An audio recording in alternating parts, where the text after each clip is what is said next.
தமிழச்சி தங்கப்பாண்டியன் அவர்களை எதிர்த்து நிற்கிற வேட்பாளர்கள் டெபாசிட் இழக்க வேண்டும். பிரதமர் மோடி எத்தனை முறை தமிழ்நாட்டுக்கு வந்தாலும் எல்லா தொகுதிகளிலும் அவர் இங்கே டேரா அடித்தாலும் பாஜக ஒருபோதும் இங்கே காலூன்ற முடியாது, வேரூன்ற முடியாது. எழுதி வைத்துக் கொள்ளுங்கள். அருமை தோழர்களே, இந்த தேர்தல் வழக்கமான தேர்தல் அல்ல. இது நம் தேசத்தின் பாதுகாப்பை உறுதிப்படுத்துவதற்கான ஒரு யுத்தம், மக்கள் நடத்தும் தர்ம யுத்தம், அறப்போர். ஒருபுறம் இந்திய நாட்டு மக்கள் நிற்கிறார்கள், இன்னொரு புறம் சங் பரிவார் கும்பல் நிற்கிறார்கள். ஒரு கும்பலுக்கும் மக்களுக்கும் இடையில் நடக்கிற ஒரு மாபெரும் அறப்போர் என்பதை நாம் நினைவிலே இருத்திக் கொள்ள வேண்டும். இதுதான் மிக முக்கியமானது, அடிக்கோடிட வேண்டிய ஒரு செய்தி. கடந்த காலங்களில் நீங்கள் வாக்களித்தது மிகவும் முக்கியத்துவம் வாய்ந்ததுதான் என்றாலும் கூட இந்த முறை நீங்கள் வாக்களிக்கப் போவது 1000 மடங்கு முக்கியத்துவம் வாய்ந்தது. ஏனென்றால் இந்த தொகுதியில் யார் வெற்றி பெறப் போகிறார்கள் என்பதல்ல, தமிழச்சி தங்கப்பாண்டியனா அல்லது தமிழிசையா என்பதல்ல. இந்த தேர்தல் மக்களுக்கும் சங் பரிவார் கும்பலுக்கும் இடையிலே நடக்கிற யுத்தம். இந்த யுத்தத்தில் மக்கள் வெல்ல வேண்டும். மக்களுக்கு, மக்கள் பக்கம் நாம் நிற்கிறோம். மக்களுக்கு துணையாக மக்களின் பக்கம் நாம் நிற்கிறோம். நம் பக்கம் மக்கள் நிற்கவில்லை, மக்களின் பக்கம் நாம் நிற்கிறோம்.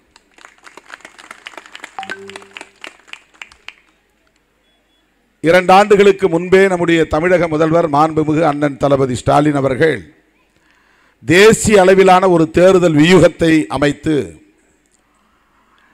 இன்றைக்கு அகில இந்திய அளவிலே இந்த தேர்தலை வழிநடத்தக்கூடிய ஒரு ஆளுமையாக அண்ணன் விளங்குகிறார்.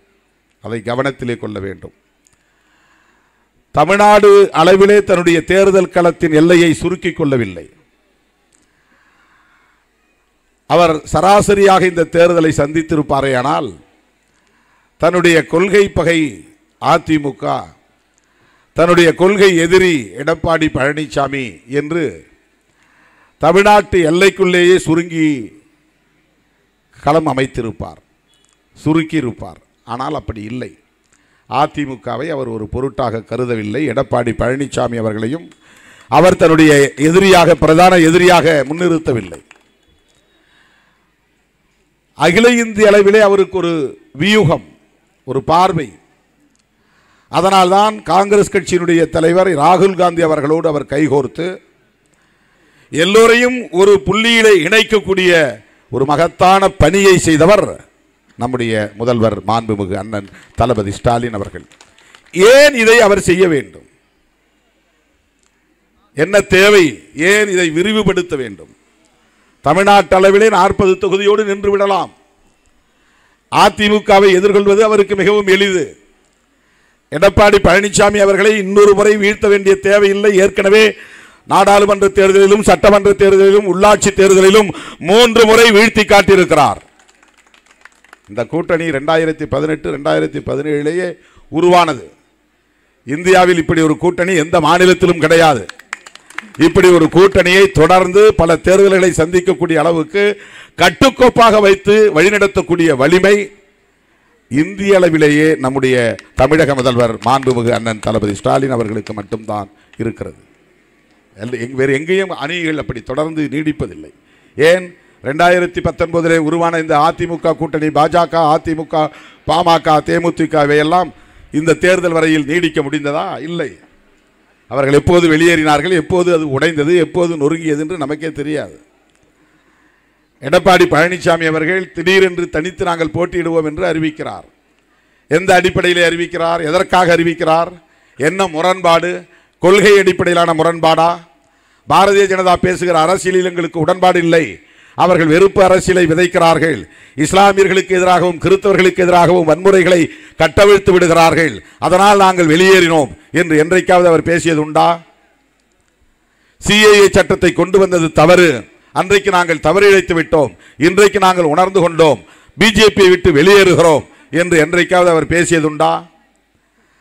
இதுவரையில் அவர் வெளியே வந்து ஒரு நாளாவது மோடியை விமர்சித்திருக்கிறாரா என்பதை தயவு கூர்ந்து பொதுமக்கள் சிந்தித்து பார்க்க வேண்டும். அதிமுக தனித்து போட்டியிடக்கூடிய சூழலில் ஏன் நாடாளுமன்ற தேர்தல் என்கிற நிலையில கூட மோடியை விமர்சிக்கவில்லை, பிஜேபியை விமர்சிக்கவில்லை. இந்த தேர்தலில் யார் பிரதமர் என்பதுதானே கேள்வி. அந்த கேள்விக்கு விடை காண்பதுதானே தேர்தல். மோடி தொடர்வதா வேண்டாமா என்பதுதானே. நம்முடைய கூட்டணி சொல்கிறது மோடி வேண்டாம், அழுத்தமாக சொல்லுகிறோம்.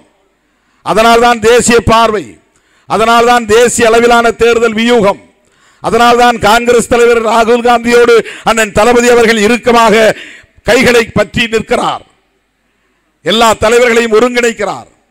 ராகுல் காந்தி நடத்திய பாரத் ஜோடோ யாத்ராவை கன்னியாகுமரியிலே தொடங்கி வைத்தார், காஷ்மீரத்திலே முடித்து வைத்தார், மணிப்பூரிலே தொடங்கி மகாராஷ்டிராவிலே மும்பையிலே முடிந்த நிகழ்ச்சியிலும் கலந்து கொண்டு அந்த நிறைவு விழாவிலும் பேசினார். காங்கிரஸ் இல்லாமல் தேர்தலை சந்திக்க முடியாதா திராவிட முன்னேற்ற கழகத்தால்?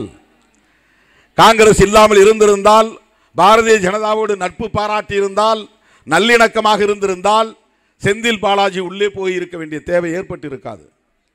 பாரதிய ஜனதாவோடு நட்பு பாராட்டி இருந்தால் அண்ணன் பொன்முடி அவர்களின் பதவியை இழக்க வேண்டிய நிலை, அந்த நெருக்கடி ஏற்பட்டிருக்காது.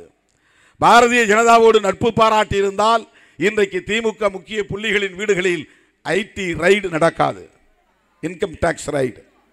நான் தங்கியிருந்த வீட்டுக்குள்ளே வந்திருக்கிறேன், அதான் முதல் முறையா சிதம்பரத்தில். இந்தியாவிலேயே பொருளாதாரத்தில் கடைசியாக இருக்கிற ஒரு கட்சின்னா அது விடுதலை சிறுத்தைகள் கட்சி தான். இந்தியாவிலேயே பொருளாதாரத்தில் நலிவடைந்த ஒரு வேட்பாளர் என்றால் அது திருமாவளவன் தான். ஆனால் அப்படிப்பட்ட ஒரு கட்சியை, அப்படிப்பட்ட ஒரு வேட்பாளரை அச்சுறுத்துவதற்காக நான் தங்கியிருந்த கட்சி தோழரின் வீட்டுக்கு போலீஸ் அல்ல, ஐடி இன்கம் டாக்ஸ் அதிகாரிகள் வருகிறார்கள். என்ன அர்த்தம்? அவர்களை எதிர்க்கிறோம் என்பதுதான், அம்பலப்படுத்துகிறோம் என்பதுதான்.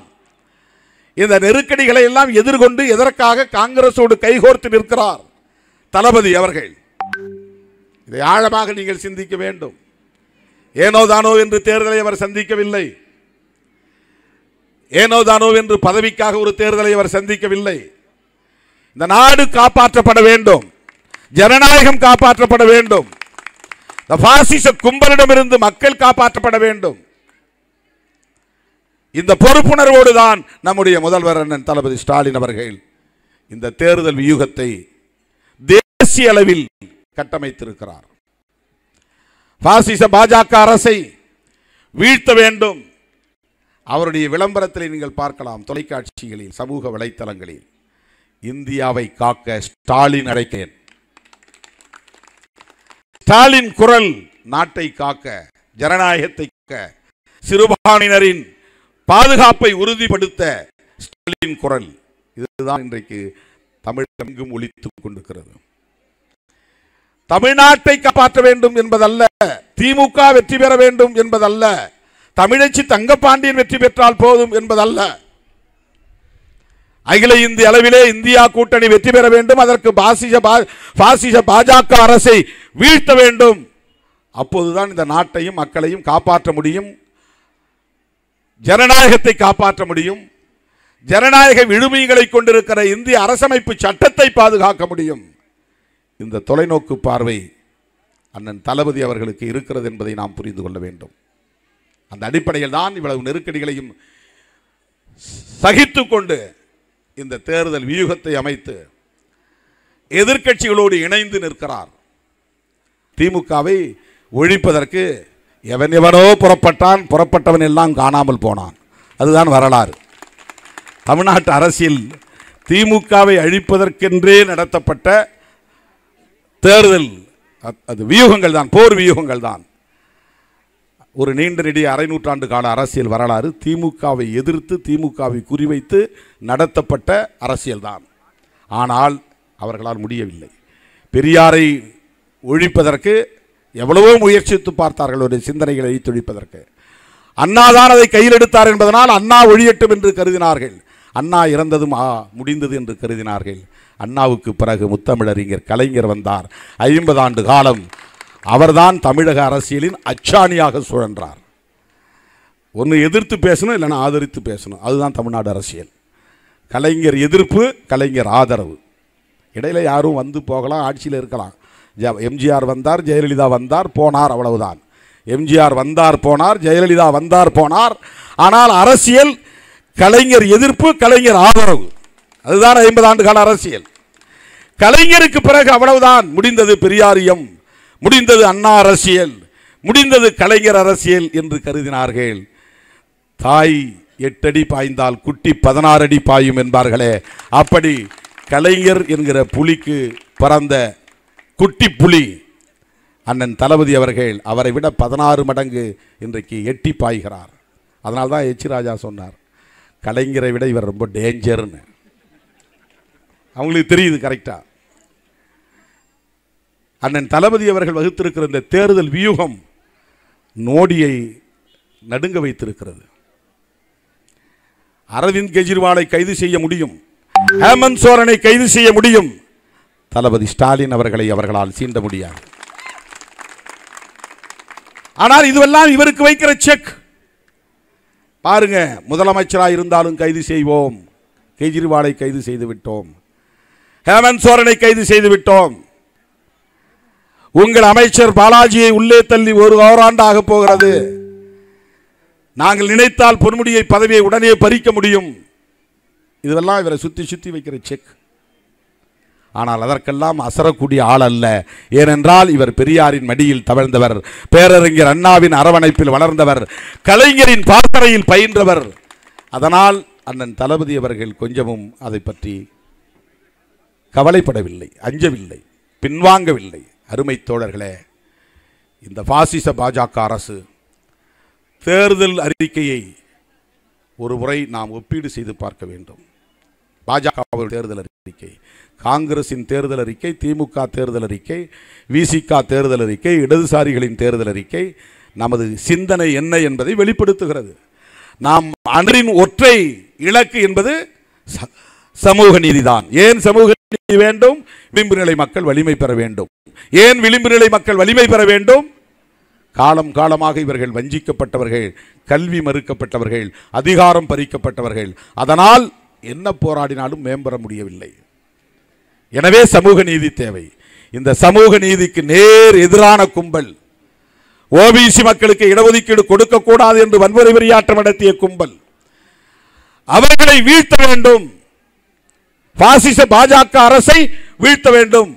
அப்போதுதான் இந்த நாட்டையும் மக்களையும் ஜனநாயகத்தையும் எல்லாவற்றுக்கும் மேலாக அரசமைப்பு சட்டத்தையும் அரசமைப்பு சட்டம் முன்மொழிகிற ஜனநாயக விழுமியங்களையும் பாதுகாக்க முடியும் என்கிற நம்பிக்கை அண்ணன் ஸ்டாலின் அவர்களுக்கு இருக்கிறது. அண்ணன் அவர்களின் வியூகம் வெற்றி பெற வேண்டும். நம்முடைய தமிழச்சி தங்கப்பாண்டியன் அவர்கள் வெற்றி பெறுவது உறுதியானதுதான். தமிழ்நாட்டில் 40 இடங்களிலும் திராவிட முன்னேற்ற கழக கூட்டணி தான் வெற்றி பெறும். அவர்கள் என்ன நெருக்கடி தந்தாலும், பிரதமர் மோடி எத்தனை முறை தமிழ்நாட்டுக்கு வந்தாலும், எல்லா தொகுதிகளிலும் அவர் இங்கே டேரா அடித்தாலும், பாஜக ஒருபோதும் இங்கே காலூன்ற முடியாது, வேரூன்ற முடியாது. எழுதி வைத்துக் கொள்ளுங்கள். தமிழ்நாடு என்பது வட இந்திய மாநிலங்களைப் போல உங்கள் மாய்மால அரசியலில் வீழக்கூடிய சாதாரண ஆட்கள் அல்ல, பண்பட்டவர்கள், அரசியல் படுத்தப்பட்டவர்கள். எனவே இங்கு அவர்களின் மாய்மால வித்தைகள் எடுபடாது. அவர்கள் வெற்றி பெறுவார்கள் என்ற அச்சத்திலே நாம் இங்கே பேசவில்லை. நாம் வெற்றி பெறப் போகிறோம் என்றாலும் நம்முடைய பார்வை நம்முடைய இலக்கை நோக்கியதாக இருக்க வேண்டும். அப்படி என்றால் நம்மை எதிர்த்து நிற்கிற கொள்கை பகைவர்கள் டெபாசிட் இழக்க வேண்டும். தமிழச்சி தங்கப்பாண்டியன் அவர்களை எதிர்த்து நிற்கிற வேட்பாளர்கள் டெபாசிட் இழக்க வேண்டும். அப்போதான் நாம் எல்லோரும் சேர்ந்து திமுக எடுத்திருக்கிற இந்த முன்முயற்சியை நாங்கள் முழு மனதோடு வரவேற்கிறோம். பாசிச பாஜக அரசை தூக்கி எறிய வேண்டும் என்பதிலே நாங்கள் முழுமையாக உடன்படுகிறோம் என்று சொல்ல வேண்டுமானால் எதிரிகள் எதிர்த்து நிற்கிற வேட்பாளர்கள் டெபாசிட் இழக்க வேண்டும். அதற்கேற்ப நீங்கள் பணியாற்ற வேண்டும். உதயசூரியன் சின்னத்திலே வாக்களிக்க வேண்டும். தமிழச்சி தங்கப்பாண்டியன் அவர்களின் குரல் ஜனநாயக குரல், உரிமை குரல் ஓங்கி உரத்து ஒலிக்க வேண்டும். மீண்டும் மக்களவையில் ஒலிக்க வேண்டும். அதற்கு அவரை மாபெரும் வாக்குகளின் வித்தியாசத்தில் வெற்றி பெறச் செய்யுங்கள் என்று கேட்டு வாய்ப்புக்கு நன்றி கூறி முடிக்கிறேன். நன்றி, வணக்கம்.